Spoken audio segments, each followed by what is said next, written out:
Bonjour à tous, dans cette vidéo de culture économique, juridique et managériale, nous nous demandons quel est l'impact des mutations du travail sur l'emploi et les conditions de travail. Aujourd'hui, chapitre 5, la gestion des compétences. Nous observerons d'abord la gestion des compétences dans l'entreprise, puis la mise en œuvre de la gestion prévisionnelle de l'emploi et des compétences, et enfin ses limites.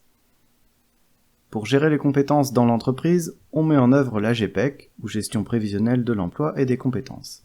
Il s'agit d'une démarche qui vise à analyser les besoins futurs en ressources humaines afin d'anticiper correctement les moyens d'y répondre. Par exemple, pouvoir se rendre compte que certains salariés vont partir en retraite dans quelques années et qu'il faut donc prévoir leur remplacement. La GPEC recouvre deux dimensions complémentaires. Une dimension quantitative, elle correspond à la gestion des emplois qui passe par un ajustement des effectifs, et une dimension qualitative, elle correspond à la gestion des compétences et des qualifications. Voyons maintenant la mise en œuvre de la GPEC dans l'entreprise. Observons d'abord la démarche et les outils pour ensuite s'interroger sur les décisions qui en découlent. La GPEC permet d'anticiper les évolutions à venir en considérant l'environnement, les orientations stratégiques de l'entreprise, de mettre en place un suivi des compétences, abordées en tant que ressources, et de prioriser les mesures à mettre en place, par exemple les emplois sensibles ou stratégiques. De nombreux outils d'analyse peuvent être mobilisés afin de mener à bien une telle démarche. Des outils permettant une approche collective de la GPEC, la pyramide des âges par exemple, c'est un outil qui permet une approche collective des compétences au niveau de l'entreprise ou de la branche professionnelle. Il permet d'assurer un équilibre de long terme en assurant le renouvellement des compétences.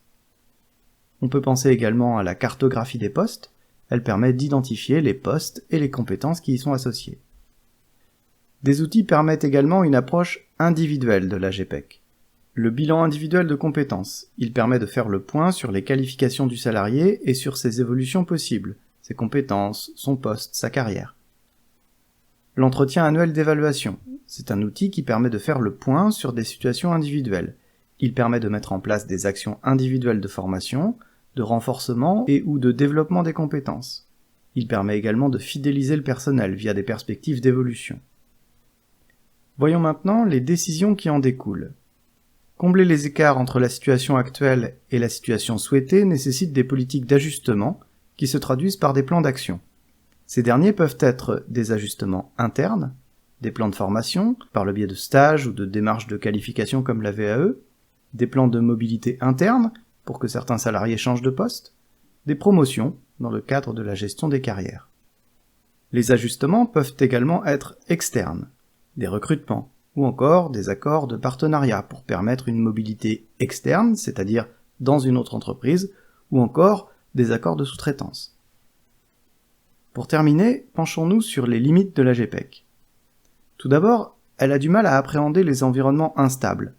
En effet, elle est difficile à développer dans les firmes qui opèrent sur des marchés instables car ils demandent une grande réactivité. Le temps que la décision soit prise puis mise en œuvre, le risque que la situation ait changé est réel. Le temps de la GPEC, qui est un temps long, n'est pas la plupart du temps celui des marchés, qui est plutôt un temps court. Il est également très difficile d'adapter la GPEC à tous les salariés. Les organisations doivent relever un nouveau défi en matière de ressources humaines, faire cohabiter en leur sein 4 générations de travailleurs, les baby boomers et ceux des générations X, Y et Z, les millennials. Ces derniers bousculent les codes de l'entreprise, ambitieux, technophiles, pressés, ils accordent une plus grande valeur que leurs aînés aux aspects communautaires et sociaux de leur vie, et apprécient le changement. En résumé, vous devez retenir la GPEC dans ses dimensions quantitatives et qualitatives, les outils comme la pyramide des âges, la cartographie des postes, le bilan de compétences ou l'entretien annuel, les modalités internes et externes d'ajustement, et les limites de la GPEC.